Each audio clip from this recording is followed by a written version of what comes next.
A'udzu billahi minasyaitonir rajim. Bismillahirrahmanirrahim. Assalamualaikum warahmatullahi wabarakatuh.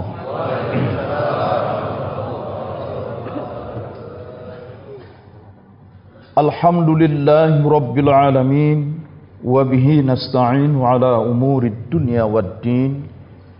Ashhadu an la ilaha illallah wahdahu la syarika la wa ashhadu anna Muhammadan abduhu wa rasuluhu la nabiyya ba'dah. Allahumma salli wa sallim wa barik alaihi. Allahumma aftah lana bi futuhil arifin. Ya Allah, bukakanlah untuk kami segala hal yang telah Kau buka bagi hamba-hambamu yang arifin, yang penuh dengan kearifan, yang mendalam dalam ma'rifah, seperti para nabi dan rasulmu, para ulama dan awliya. Allahumma aftah lana bi futuhil arifin. Allahumma aftah lana bi futuhil arifin. Walhamdulillahi rabbil alamin. Untuk para guru-guru kita, khususnya Syamat Sabil Wafa Tajul Arifin. Al-Fatihah.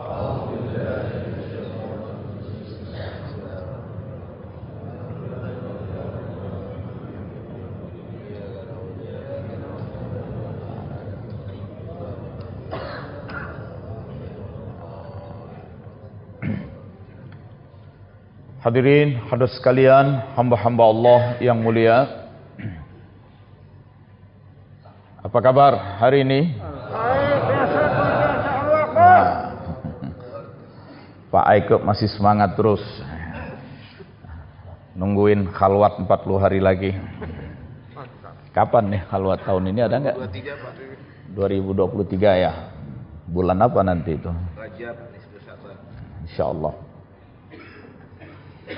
Hadirin, hadirat sekalian, hamba-hamba Allah yang mulia. Dengan kesadaran ketasawufan kita yang selalu kita gelorakan di dalam jiwa kita, di dalam roh kita, la ilaha illallah. Tiada ilah, tiada yang dituju, tiada yang dipentingkan, tiada yang didamba, tiada yang diharap, tiada yang jadikan tempat bergantung, tiada yang ditaati, tiada yang diladeni, tiada yang dilayani, tiada yang diperturutkan, tiada yang diprioritaskan, tiada yang disegala-galakan, illallah, kecuali Allah. Tiada kecuali Allah. Termasuk yang ditiadakan adalah diri kita sendiri. Maka kita tidak mementingkan diri kita lagi, maka kita tidak selalu mengutamakan, memprioritaskan diri kita, maka kita tidak selalu memperturutkan kehendak-kehendak dan dorongan-dorongan kita. Itu yang disebut kita menolkan diri, menzerokan diri. Karena sesungguhnya diri kita ini ada karena diadakan oleh Allah. Allah Maha Ada, Allah Maha Mengadakan. Dan ketika Allah meniadakan kita, kita menjadi tiada. Adanya kita karena kehendak Allah. Kalau Allah berkehendak kita tiada, maka kita menjadi tidak ada. Jadi bagaimana kita mengaku diri kita ini ada? Yang ada dan maha mengadakan adalah Allah. Karena itu tidak usah terlalu pusing dengan urusan diri kita sendiri. Tidak usah terlalu risau dengan apapun keadaan kita. Karena persoalan-persoalan dikendalikan, ditentukan oleh Allah. Itu serahkan ke Allah. Tawakal, berwakil kepada Allah. Ketika kita serahkan kepada Allah, maka Allah akan selesaikan urusan kita. Tetapi kalau kita tidak bertawakal, kita mau selesaikan sendiri, mau urus sendiri, mau dapatkan sendiri, mau kerjakan sendiri, mau meraih sendiri, kita mengandalkan diri kita, kemauan kita, pinternya kita, akhirnya kita terseret oleh masalah itu sendiri. Karena Allah kemudian melepaskan diri dari kita. Kamu nggak mau melibatkan aku, nggak mau menyerahkan aku, kamu mau urus sendiri, mau selesai sendiri, ya uruslah urusanmu sendiri. kita dibiarkan. Bahasa yang sering kita dengar, kita di istidraj. Nah, urus deh sendiri, kerjain deh sendiri, kejarlah sendiri, upayakanlah sendiri. Nah, sampai di mana kamu itu? Mentok nggak nanti? Nah itu. Nah insya Allah kita semua orang-orang yang sudah pernah mengalami mentok itu. Nah karena mentok akhirnya kita jadi sebenarnya mentoknya kita itu bukan karena jahatnya Allah. Nah, kita dibikin mentok supaya akhirnya kita jadi ingat Allah. Allah. Cuma kan kadang-kadang namanya manusia ada al-hawa, ada kehendak-kehendak biologis pada diri kita, dan tidak dari kita, dari samping kita. Yang istri dari suaminya, yang suami dari istrinya. Nah, kalau tidak ya dari anak-anak itu. Makanya innama amwalukum wa auladukum fitnah itu. Sesungguhnya harta kamu, anak-anak keturunanmu itu adalah fitnah, ujian itu. Karena itu menjadi penting sedapat mungkin kita ajak anak-anak kita juga bertasawuf, berzikir. Itu la ilaha illallah, la ilaha illallah, la ilaha illallah, la ilaha illallah, la ilaha illallah, la ilaha illallah, la ilaha illallah, la ilaha illallah, la ilaha illallah, la ilaha illallah, la ilaha illallah. Sayyidina Muhammad Rasulullah. Qori kita mengawali acara manakib ini membaca surat Al-Baqarah, surat kedua ayat 30 itu. Di ayat itu 30 dan selanjutnya ditegaskan Allah mengumpulkan para malaikat, inni ja'ilun fil ardi khalifah. Aku akan menjadikan di bumi ini ada khalifah. Kita sudah sama tahu istilah khalifah itu tergantung penempatan dalam kalimat. Kalau dikaitkan dengan pribadi, dengan subjek, dengan individu yang lebih tinggi, yang lebih dominan, yang lebih mulia, lebih menentukan, maka khalifah itu artinya wakil. Khalifah itu artinya pelanjut, penerus. Khalifah artinya pemegang mandat. Abu Bakar As-Siddiq adalah khalifatur Rasul. Rasul lebih tinggi. Abu Bakar As-Siddiq itu artinya pelanjut, penerus, pemegang mandat, pemegang wasiat. Nah, itu arti khalifah. Tetapi ketika istilah khalifah dikaitkan dengan objek, dengan sasaran yang lebih rendah, khalifah itu artinya penguasa, pengendali, pemimpin. Nah, itu misalnya bisa kita lihat dalam surat Al-An'am ayat 165. Wa huwallazi ja'alakum khalaifal ard. Dan dialah yang menjadikan kamu sebagai khalaif, jamak dari khalifah. Dialah yang menjadikan kamu sebagai khalaif, khalifah bumi. Khalifah bumi itu penguasa, pemimpin, pengendali, pengatur. Tapi kalau terhadap Allah, terhadap Rasulullah, khalifah itu artinya wakil. Jadi biasanya digabung khalifatullah fil ard, wakil Allah untuk memimpin bumi. Apa yang dibaca oleh qori kita tadi itu sesuatu yang sangat mendasar, mengawali alasan atau tujuan kita hadir di muka bumi. Untuk apa kita hadir di muka bumi? Ya lihat saja surat Al-Baqarah itu. Ketika Allah katakan, aku akan menjadikan di bumi ada khalifah. Berarti kita ini dihadirkan untuk menjadi khalifah, wakil Allah untuk memimpin kehidupan di muka bumi. Itu. Kemudian di ayat-ayat berikutnya, memang malaikat sempat bertanya, kenapa ataj'alu fiha, akankah engkau jadikan di muka bumi ini may yufsidu fiha, orang yang akan berbuat kerusakan di muka bumi, wa yasfikud dima, dan akan menumpahkan darah. Wa nahnu nusabbihu bihamdik, dan kamu selalu bertasbih memuji Engkau. Wa nuqaddisu lak, dan aku selalu mensucikan Engkau.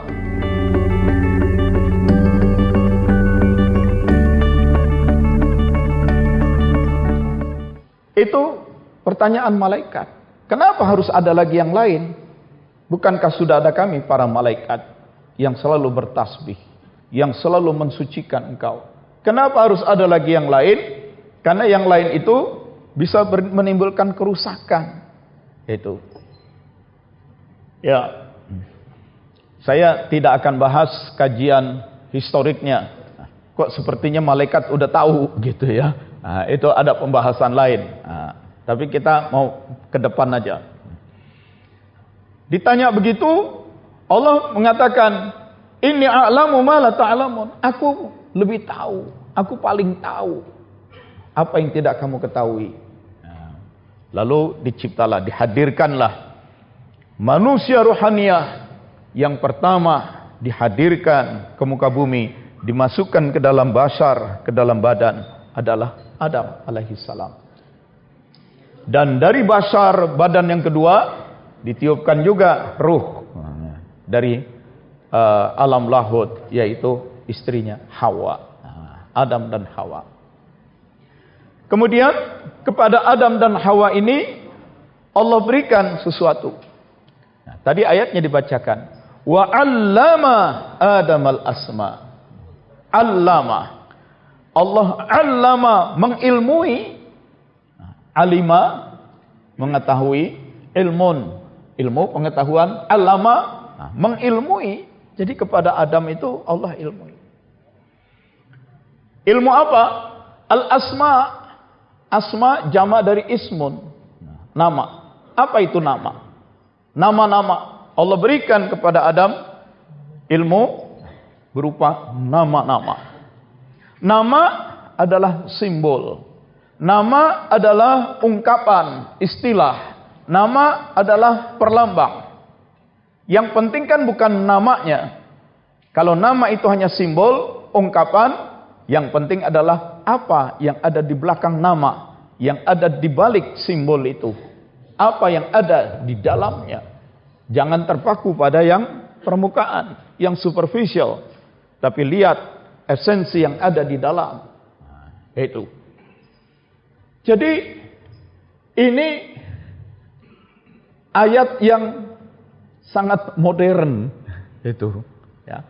Karena hidup kita sehari-hari ini adalah hidup yang bergelut dengan simbol-simbol.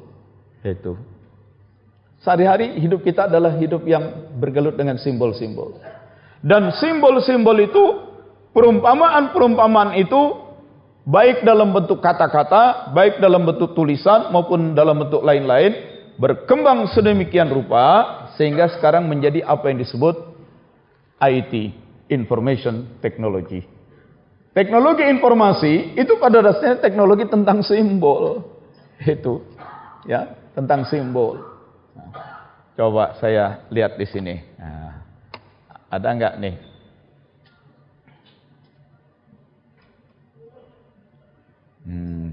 Terakhir saya mengajar di mana ya?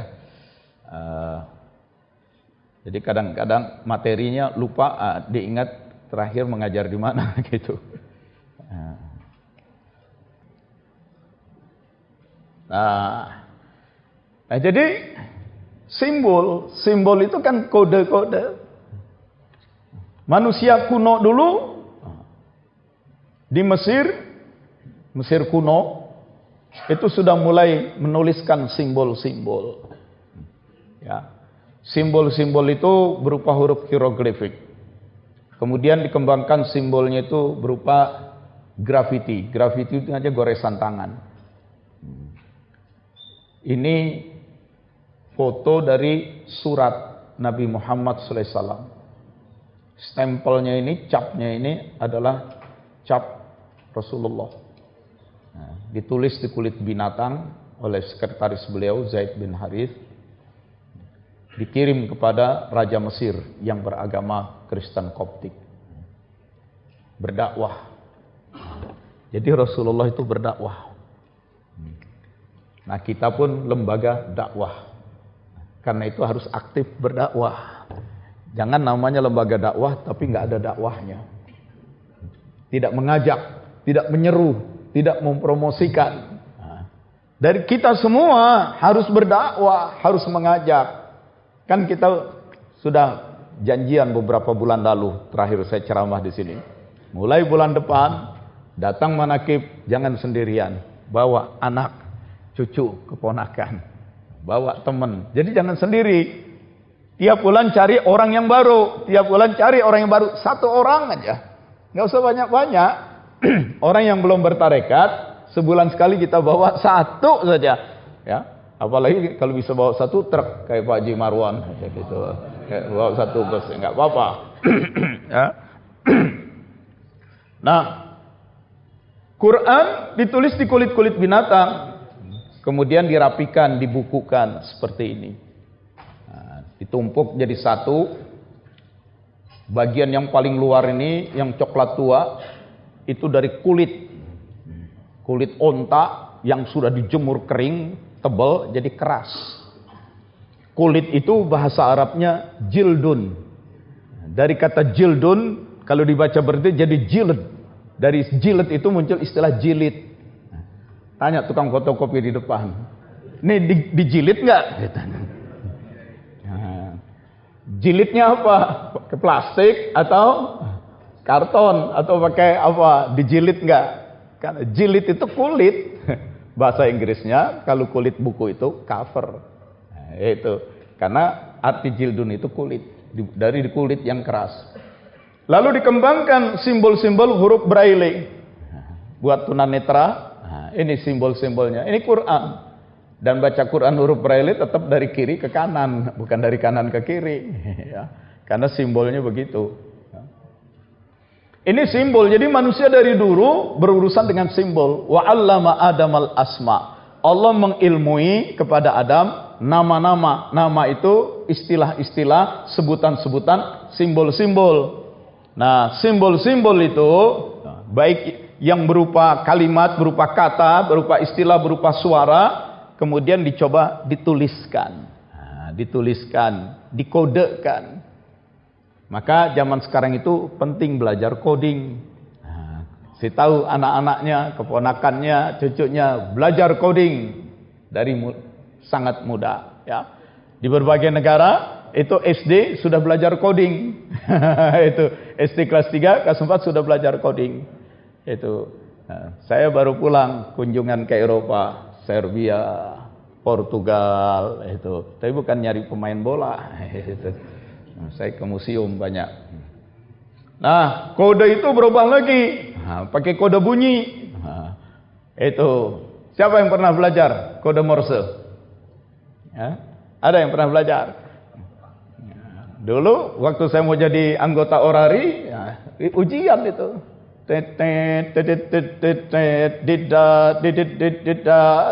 Tapi sekarang udah banyak lupa. Ya. Nah, kemudian kode itu dikaitkan dengan temuan listrik. Rupanya listrik itu berfrekuensi. Karena ada frekuensinya itu, dia bisa ditumpangkan kode-kode pada gelombang listriknya. Nah, hasil penelitian dikembangkanlah teknik 4 digit. Nah, seperti ini.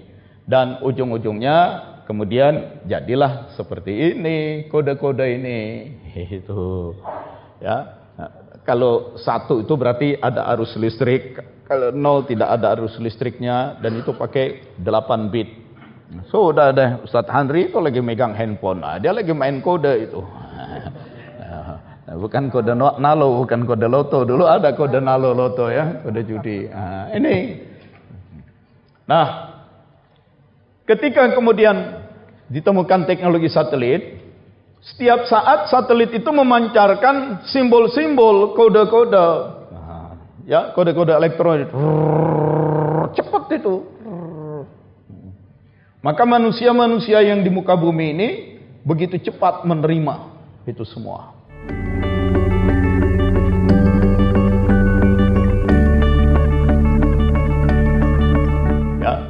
Televisi apalagi TV sekarang sudah pakai digital semua ya, mengandalkan satelit. Ya. Gimana udah beres set box-nya? Belum. Minta sama Pak Jokowi sana. Itu ya. Nah, kalau satu satelit saja bisa menghubungkan orang-orang yang di muka bumi ini begitu luas, berjuta orang bisa dihubungkan oleh satu satelit. Bagaimana kalau satelitnya itu banyak? Nah, pada ketinggian 40.000 kilometer di atas bumi kita, itu udah banyak satelit. Itu kalau di daerah-daerah yang tidak banyak polusi udara, ya kita mungkin bisa naik ke daerah Dieng sana, ya, atau malam gelap, itu kadang-kadang terlihat itu lampu-lampu satelit itu, bukan bintang. 40.000 kilometer masih bisa kelihatan, ya itu. Bahkan menurut Badan PBB, beberapa tahun lalu itu sebenarnya ada 4.600 satelit yang beredar mengelilingi bumi kita. Itu buatan manusia. Nah, di mana posisi satelit itu? Ya di titik anu, titik anu, di titik anu. Nah, titik-titiknya itu didaftar. Itu. Yang kalau dengan daftar itu dibuatkan visualnya beginilah. Nah, jadi bumi kita itu dikurung oleh lebih dari 4.000 satelit itu. Itu 4.000 satelit. Ada satelit komunikasi, ada satelit navigasi untuk mengarahkan pesawat terbang, mengarahkan kapal laut, ya. Ada satelit intelijen, ada satelit riset, penelitian dan segala macam. Itu. Ya. Jadi pilot sekarang itu kalau nyetir pesawat terbang, apalagi pesawat yang besar, itu nggak ngeliatin. Nggak pakai dia ngeliatin. Itu, ya. Nah, pokoknya dia masukin aja datanya. Tekan tombol, komputer yang mengendalikan. Nah, sudah, dia jalan. Sudah jalan. Gitu. Nah, kalau dia kelupaan juga pesawatnya bisa mendarat sendiri. Sudah diatur. Nah, itu. Nah, di atas apa yang mau dilihat? Itu. Kalau daerah yang tidak berawan, biru semua. Biru. Ya kelihatan lah di sana itu ada gunung, ada sungai. Nah, terus kalau udah dari sana belok gitu, ngepot, kayak bajai, itu supaya nggak keburu, itu. Nah, perjalanan kemarin saya dari Belgrade, dari Serbia ke Portugal, singgah di Zurich. Nah, rupanya orang Eropa itu disiplin betul dalam mengendalikan polusi udara. Jadi langit di Eropa itu biru betul-betul. Beruntung saya duduk di dekat jendela, kelihatan itu. Sungai Danube itu masuk ke wilayah Jerman, terus kita berpapasan, ada pesawat lain, kelihatan itu. Dan semua itu penerbangan diatur oleh satelit, gitu, diatur. Jadi pilot itu udah nggak nyetir lagi. Nah, kemana alurnya itu? Nah, paling nanti dapat perintah dari ATC-nya itu, nah, belokkan sedikit, nah, belokkan, nanti balik lagi, gitu. Ya. Nah, begitu juga sampai di Portugal, saya menghadiri konferensi internasional tentang internet, Web Summit. Dan di sana ada perusahaan internet yang sangat terkenal, Tesla itu, Elon Musk. Dia menciptakan mobil yang sekarang sudah terhubung ke satelit. Jadi dipamerkan mobilnya. Dan kita boleh coba. Dan di Dubai itu sudah banyak taksi itu, nggak ada sopirnya, nggak ada sopir. Itu karena mobil itu kan udah kelihatan di TV sekarang itu menjelang Piala Dunia itu taksi-taksi di Qatar ya, Piala Dunia ya di Qatar, di Doha, bukan Dubai, Doha. Itu tidak lagi pakai sopir. Itu. Jadi kita mau panggil pakai aplikasi taksinya. Kita posisi di mana? Di sini. Itu terkirim data kita oleh satelit. Nah, taksi itu datang, berhenti di depan kita. Terbuka pintu, kita masuk, nggak ada sopir. Sopirnya kabur. Nah, kita kan udah isi datanya melalui pesanan. Kita mau ke sana, ke gedung sudah masuk datanya. Tuh mobil jalan nganterin kita. Itu. Nah, mobil dikendalikan oleh satelit itu. Itu ke sana kemari. Nah, lampu merah, tuh mobil ngerti lampu merah, berhenti gitu. Nggak kayak biker kita, merah hajar terus, merah naik trotoar. Nah, itulah biker lu lawan. Itu. Gitu. Nah, jalan, ada orang nyebrang, berdiri pinggir jalan, kakinya udah turun ke aspal, langsung dia ngerem. Itu. Jadi waktu sejalan di Jerman waktu itu kita sewa mobil, istri saya bilang, Pak, itu Tesla itu Pak. Kita, wah nggak ada sopirnya, jalan. Kita kencengin, kita pepet dari depan sedikit, set, dia langsung ke kiri, langsung pelan, ngasih kita lewat. Itu. Terus kita minggir lagi, ya, jalur lambat kanan, dia kenceng lagi nyusul. Nah, kita uber lagi, kita pepetin dikit, dia tahu. Nah, karena semua dikendalikan. Itu baterainya nggak masuk nih. Oke. Wa 'allama Adamal asma. Allah mengilmui nama-nama. Justru dengan nama-nama itu kita jadi punya pengetahuan luas. Ya, pengetahuan yang begitu luas. Nah, kemudian setelah Allah berikan ilmu kepada Nabi Adam, Allah menoleh berkata kepada para malaikat, malaikat, nah, sekarang kamu jelaskan, ambiuni bi asma'i haula in kuntum shadiqin. Jelaskan. Malaikat ampun karena memang belum diberikan ilmunya. Subhanak la ilma lana illa ma 'allamtana. Maha suci Engkau. Kami tidak punya ilmunya kecuali sebatas yang Engkau ajarkan kepada kami. Ada pelajaran yang menarik dari ayat Quran yang tadi kita dibaca oleh qori kita, ya. Bahwa kehadiran kita sebagai khalifah.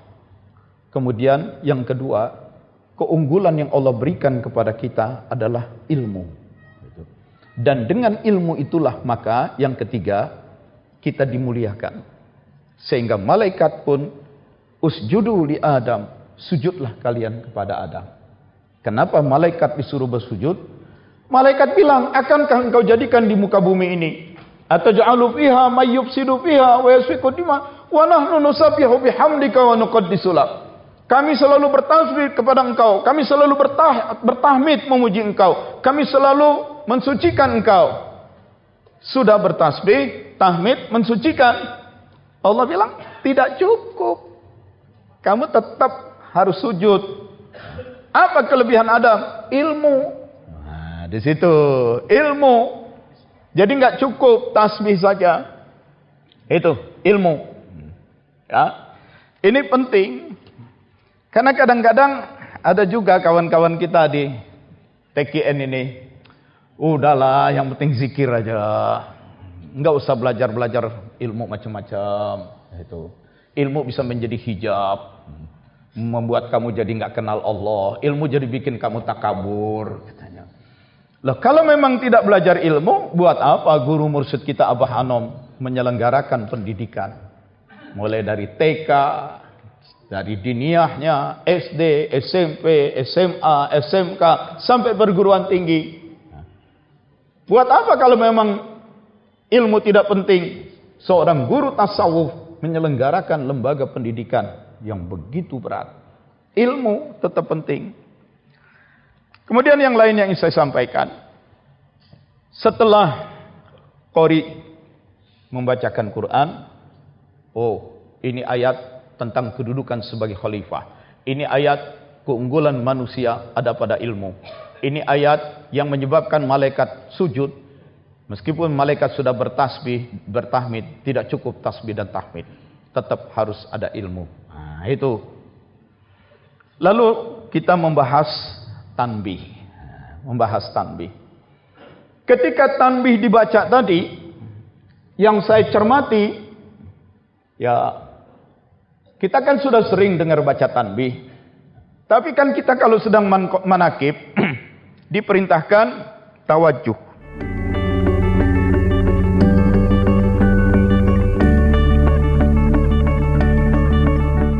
Tunduk, pejamkan mata, aktifkan kolbu. Ingat ke Allah, zikir Allah, Allah, Allah, Allah, Allah, Allah, Allah, Allah, Allah, Allah, Allah, terus ke Allah.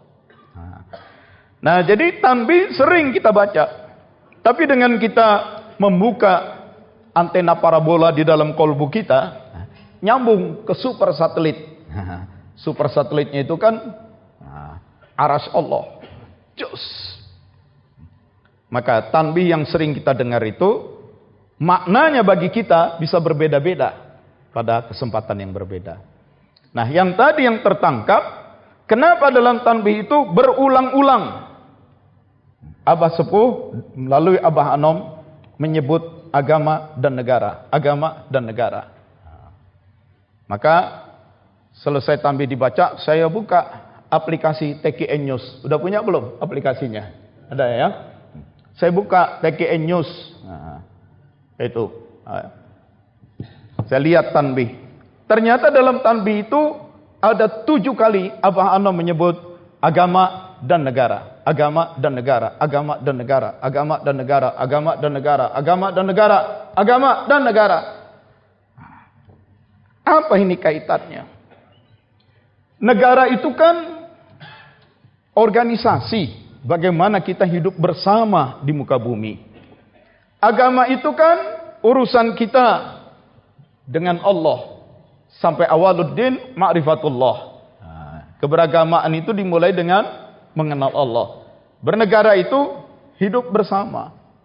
Rupanya para guru mursyid kita betul-betul tidak memisahkan hubungan yang vertikal dengan hubungan sosial yang diorganisasikan oleh negara ini.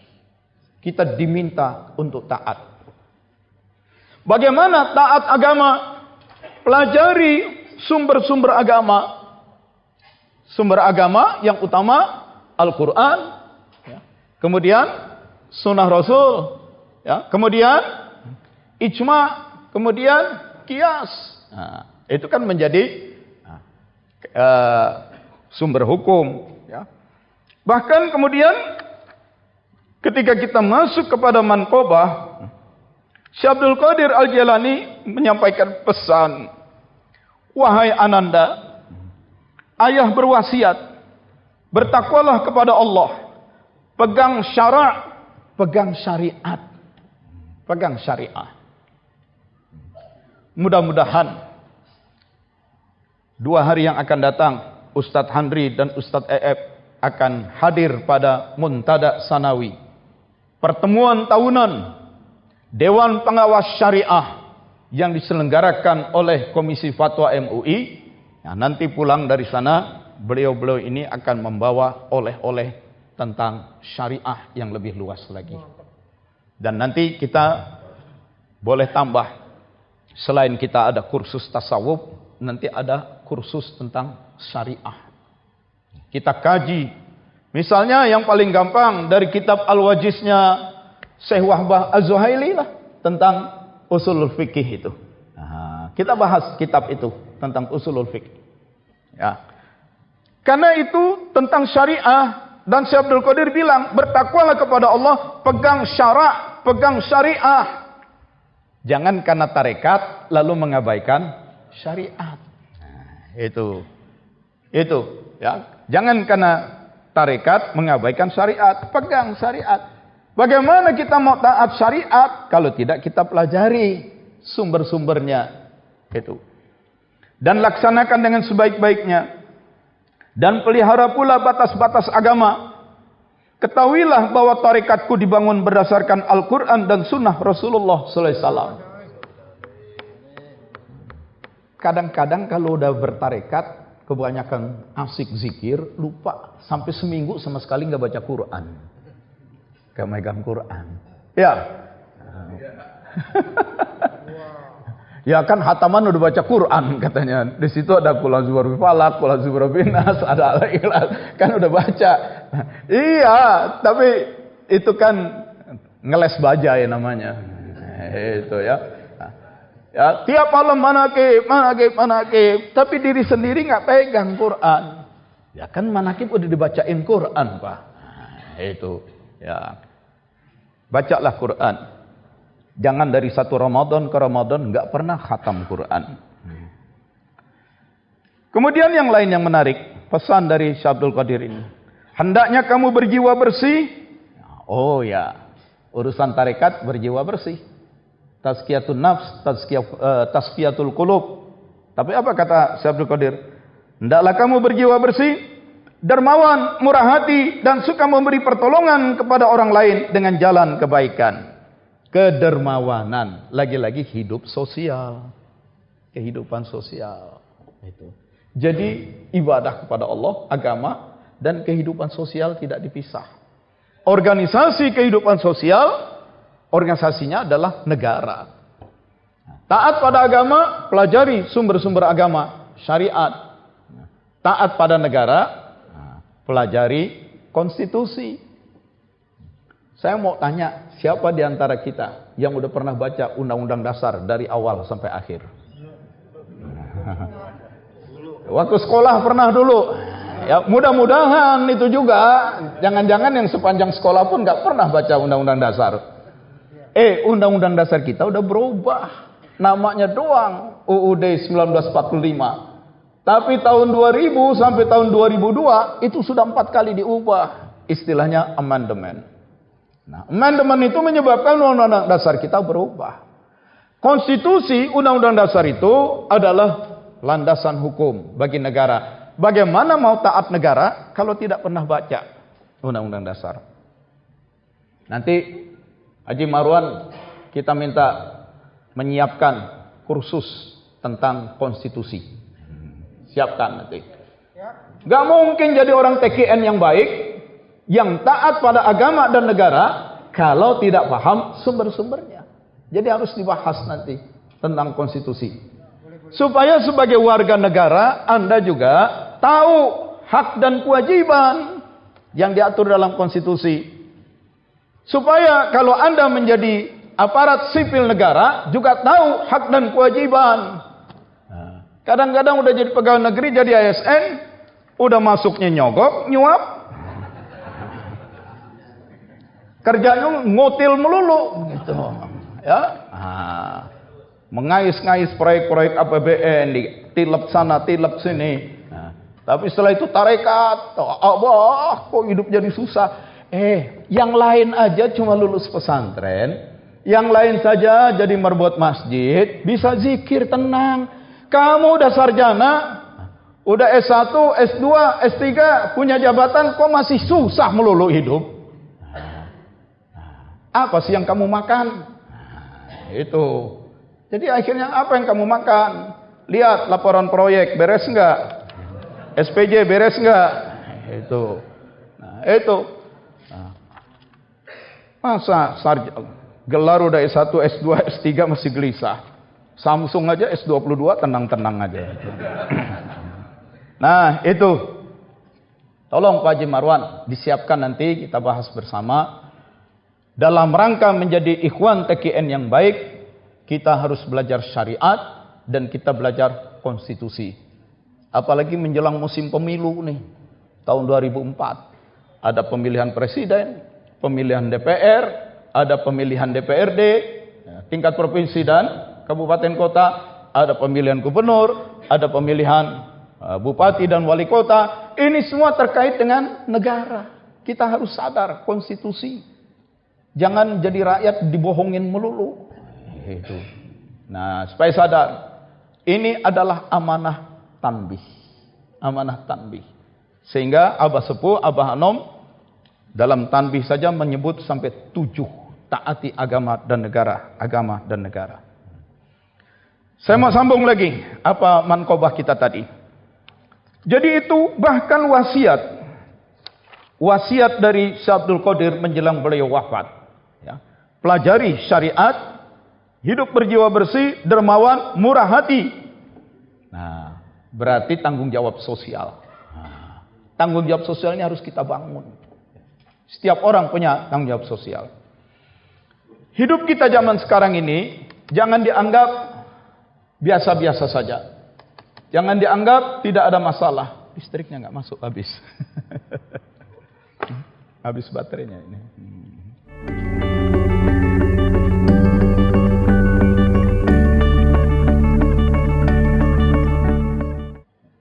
Kalau ada orang hidup gimana? Apa kabar? Saya hidup biasa-biasa aja, nggak ada masalah. Kalau dia bilang saya hidup nggak ada masalah, orang itulah masalah. Itu. Nah, justru menjadi khalifah itu tugasnya menangani masalah. Itu. Kalau tidak menangani masalah, berarti dia tidak bekerja. Itu. Belum masuk juga, bos. Ya udah deh, kalau nggak, waktunya juga ada mepet. Nggak masuk listriknya. Sampai di mana tadi itu? Masalah. Ya. Wasiat untuk membangun solidaritas sosial. Wasiat untuk membangun kedermawanan sosial. Jangan dianggap kehidupan kita ini tidak ada tantangannya. Ya. Saya sudah pernah jelaskan di sini. Penduduk manusia di muka bumi itu kan grafiknya dalam 100 tahun terakhir 4 kali lipat. Dalam waktu 100 tahun penduduk itu 4 kali lipat. Nah, pertambahan penduduk yang begitu pesat ini menimbulkan tantangan-tantangan. Yang paling mendasar tantangan soal pangan. Kemarin saja dalam satu hari saya dapat informasi 5 orang mati karena kelaparan. Itu yang di Samarinda, yang di Makassar, yang di Kalideres, yang segala macam. Nah, berarti urusan kelaparan ini nggak bisa dianggap sepele. Itu, ya. Masalah pangan, sumber kehidupan pangan, ini juga tidak bisa dianggap masalah. Tidak bisa dianggap biasa-biasa saja kebutuhan pangan. Kemudian hal yang lain, dengan penduduk manusia yang bertambah, tantangan pangan, maka semakin banyak juga manusia menghasilkan sampah. Sampah jangan dianggap masalah. Jangan dianggap tidak bermasalah, maksud saya. Nah, di lingkungan kita ini bagaimana? Dan ujung-ujungnya nanti masalah lingkungan. Nah, begitu. Masalah sampai ini kan sekarang akan berlangsung G20 nih. Nah, 20 pemerintahan. Itu yang akan dibahas antara masalah sampah, masalah pangan, dan masalah lingkungan. Itu. Ini masalah yang berat. Oleh sebab itu, dalam bentuk yang praktis, tolonglah perhatikan kehidupan rumah tangga kita sehari-hari. Bagaimana keluarga kita membuang sampah itu. Itu. Ibu-ibu masak, tidak semuanya dimasak. Ada sampah yang tidak dimasak. Dari apa yang sudah dimasak, dimakan, tidak semuanya ditelan. Nah, tulang ikan kan nggak ditelan. Ya. Ekor ikan nggak ditelan, dibuang. Jadi sampah lagi. Ya. Yang masuk ke perut kita, besok pagi di WC keluar, jadi sampah lagi. Nah, itu sampah itu jangan sembarangan. 65% sampah-sampah yang keluar dari rumah tangga kita, itu sampah organik. Potongan sisa sayuran, sisa makanan. Sampah organik itu dalam 4 jam saja dia mulai terurai, mulai membusuk. Ya, dan Nabi kan pesankan, jangan simpan sampah, jangan sisakan sampah di dalam semalaman di dalam rumah. Jadi kalau udah menjelang maghrib, sampah itu harus keluar rumah. Jangan ada sampah di dalam rumah. Itu. Lihat, ada hadisnya itu. Nabi melarang menyimpan sampah di malam hari dalam rumah. Jadi kalau menjelang maghrib, periksa, sampah harus keluar. Nah, semalaman kita tidur, sampah-sampah organik itu mulai membusuk dan menghasilkan gas metan. Nah, gas metan itu tidak bagus buat penghuni rumah. Ya, di luar rumah saja, gas metan itu pun dia akan ringannya 20 kali lebih ringan daripada gas yang ada di udara. Maka gas metan itu naik ke atas. Dan dia akan merusak lapisan ozon. Itu. Apa urusannya Pak, lapisan ozon jauh banget? Enggak jauh, tidak jauh. Teman saya sedang mengikuti pertemuan internasional di Mesir saat ini, di Sharm el-Sheikh. Dan sekarang mereka menghadapi temperatur di negara-negara Timur Tengah, itu sekarang panasnya itu sudah hampir 1,5 kali lipat dari biasanya. Pada saat musim panas naik. Apa yang disebut pemanasan global, global warming, itu bukan hal yang dianggap biasa-biasa. Ini akibat lapisan ozon rusak. Matahari memancarkan cahaya, di dalam cahaya itu ada panas. Beruntung, begitu cahaya matahari itu mendekati bumi, ada lapisan ozon. Sehingga emisi panasnya dikurangi oleh lapisan itu. Cahayanya masuk, tapi panasnya berkurang. Sekarang lapisan ozonnya dirusak, maka panasnya masuk ke muka bumi. Terjadi pemanasan. Dan kita rasakan, dibanding kita kecil dulu. Sekarang saat musim panas, musim kemarau, jauh lebih panas dari dulu. Ini.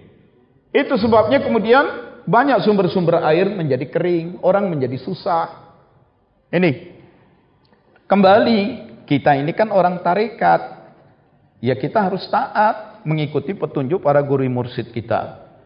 Bahwa solidaritas sosial, kepedulian sosial, kita harus menaruh perhatian. Terhadap lingkungan, kita harus menaruh perhatian. Paling sederhana, tolong perhatikan sampah-sampah di rumah kita. Ya, tertibkan. Kemudian saya masih baca ini, Manqobah. Tasawuf itu, kata Syekh Abdul Qadir, tasawuf itu dibangun di atas kerangka landasan yang kokoh pada 8 hal.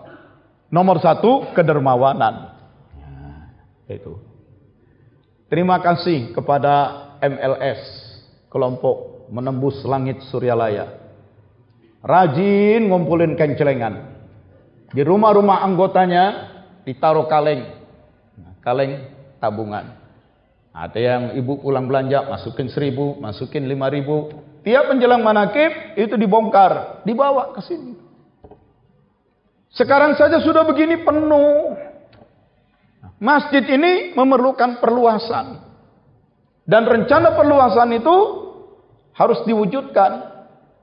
Ada komunitas MLS yang rajin ngumpulin dari ibu-ibu. Kadang-kadang saya terharu juga lihatnya itu. Gambar fotonya ibu-ibu kita yang pedagang sayur, yang pedagang-pedagang kecil, tapi dalam 1 bulan bisa nyetor 900.000, ada yang 750.000 masjid ini. Itu Masjid Jogokarian di Yogyakarta itu melakukan penelitian dari tanggal 1 sampai akhir bulan. Tanggal 1 subuh berapa orang yang masuk masjid? Dihitung. Nah, dia sholat belakangan, gak apa-apa karena dia lagi ada tugas.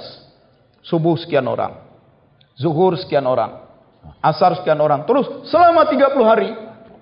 Jadi ketahuan dalam 1 bulan berapa orang yang menggunakan masjid itu untuk sholat. Nah, 1 orang bisa saja sehari 5 waktu datang. Nah, 30 hari berarti 150 kali dia datang ke masjid. Nah, ada yang datang ke masjid itu cuma Jumat saja misalnya, atau dia kantor dekat situ cuma zuhur asar saja. Pokoknya dihitung. Setelah ketahuan, jadi dalam 1 bulan ini, misalnya orang yang sholat di masjid itu ada 5.000 orang. Itu 5.000 kali itu masjid dipakai. Ditanya kepada pengurus, dalam 1 bulan keluar biaya berapa? Biaya listrik sekian, biaya kebersihan untuk merbotnya sekian, beli kain pelnya sekian, beli karbolnya sekian, kemudian untuk mengganti filter vacuum cleaner sekian. Pokoknya total semua pembayaran listrik berapa? 500.000 Pak. Itu. Nah kalau ada 500.000, sementara orang yang sholat di situ sebulan 5.000. 500.000 dibagi 5.000. Berarti tiap orang itu sekali datang sholat dia 100. Kan gitu kan? Berarti 100. Dia keluar biaya 100. Untuk apa 100 itu? Dia masuk ke masjid, dia wudhu. Wudhu airnya dari mana? Kalau dari pump harus bayar pump. Kalau dari listrik harus bayar listriknya. Ya. Kemudian dia sholat. Sholat itu habis sholat Karpetnya disedot pakai vacuum cleaner, dibersihkan, pakai listrik dan segala macam. Jadi sekali dia masuk ke masjid sholat, sebenarnya dia 100 rupiah.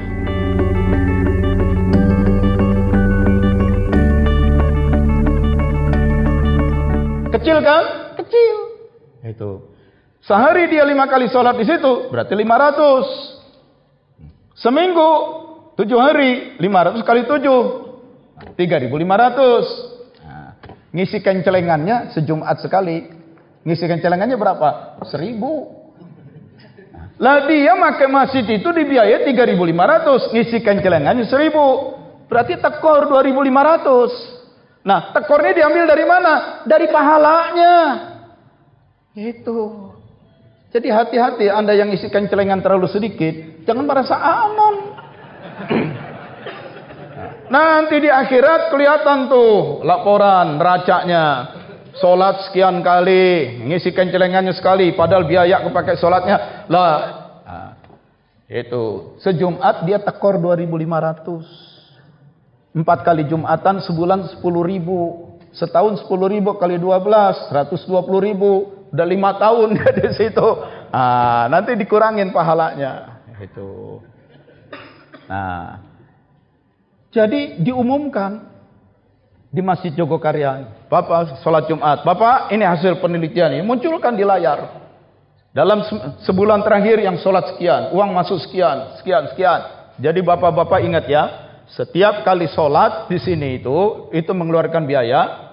Contoh saya tadi 100 itu hanya contoh, terlalu kecil. Tapi dari hitungan kita, rata-rata kita setiap kali sholat di sini keluar biaya sekitar 400 rupiah. 400.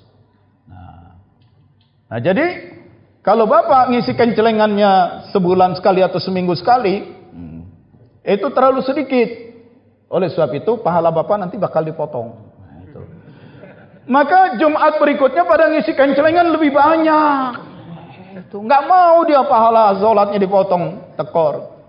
Ketika kencelengannya lebih banyak, oleh pengurus masjid uang kas jadi naik. Adalah salah kalau pengurus masjid tiap kali laporan uang kas sekian puluh juta, sekian ratus juta di bank. Salah. Uang kas masjid dari bulan ke bulan harus saldonya 0. Kalau dia kebanyakan saldonya, dia cuma pinter ngumpulin, dia tidak pinter memanfaatkan. Itu. Jadi kalau sudah sampai di atas 100 juta, itu udah nggak beres itu. Dia harus bikin program. Itu. Kamar mandinya harus direnovasi supaya uang jamaah itu kembali kepada jamaah. Nah, itulah yang dilakukan di Masjid Jogokarian sampai akhirnya mereka sekarang bikin pemetaan. Di masjid itu ada peta besar. Jarak 100 meter dari masjid. Ini rumah. Belum. Yang non muslim kasih warna merah. Yang muslim tapi jarang ke masjid kasih warna kuning. Ya, jadi tiap rumah dikasih warna tuh, yang hijau ini orangnya udah rajin ke masjid.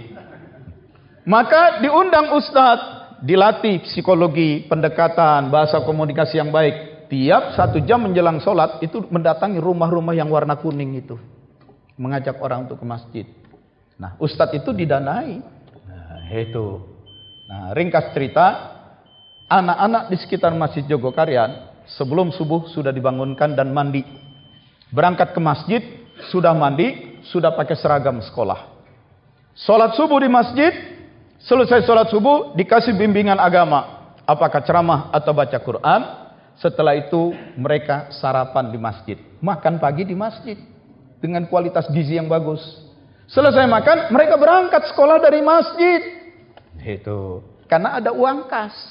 Nah, orang-orang lihat, anak gua dikasih makan, kasih lagi uang kas lebih banyak lagi. Siapkan parkiran. Anda datang dari Jakarta ke Masjid Jogokarian, sholat Jumat atau sholat bersama, selesai Anda lapor aja, Pak, sepatu saya hilang, diganti. Jangan lagi sepatu, motor hilang diganti. Itu. Karena uang kas ada. Tentu supaya nggak jadi ngasih maling begitu banyak, ya, dia disiapkan parkiran yang baik, dikasih CCTV pengawasan yang baik, ada satpam yang baik, begitu. Nah, mudah-mudahan ini bisa kita wujudkan. Pesan dari guru-guru kita dermawan, tanggung jawab sosial, mengelola negara. Ya. Terima kasih. Aku qouli hadza wa sallallahu alaihi wa lakum billahi taufiq wal hidayah. Assalamualaikum warahmatullahi wabarakatuh.